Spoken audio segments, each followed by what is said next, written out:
nous travaillons sur différents aspects de la régulation de l'expression des gènes. Et dans le cadre de ce travail, il y a quelques années, nous avons identifié le gène qui encode un régulateur de l'expression des gènes.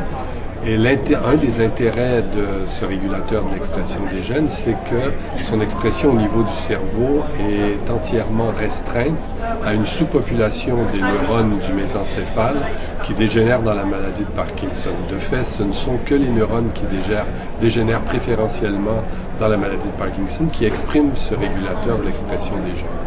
Donc, puisque c'est un régulateur de tout un ensemble de gènes, c'est le type de régulateur qui donne l'identité aux cellules, comme par exemple aux neurones dopaminergiques.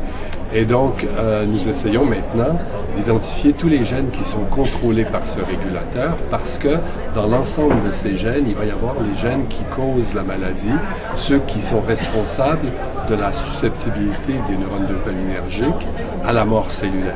Donc, par le travail, on veut comprendre la cause de la maladie de Parkinson.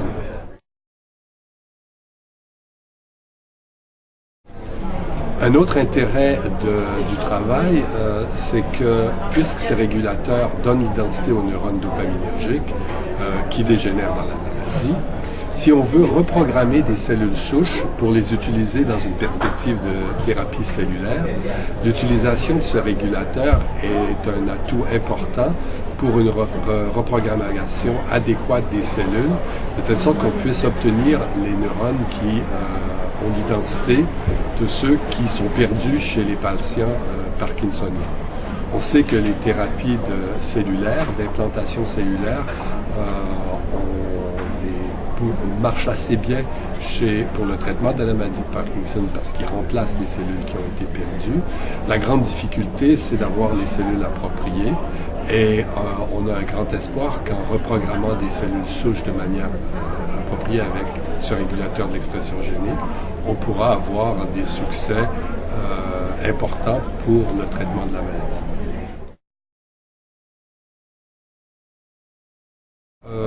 L'espoir pour les patients qui souffrent de la maladie de Parkinson, c'est de mieux comprendre la maladie, mieux comprendre son cheminement, d'identifier peut-être des marqueurs plus précoces du développement de la maladie.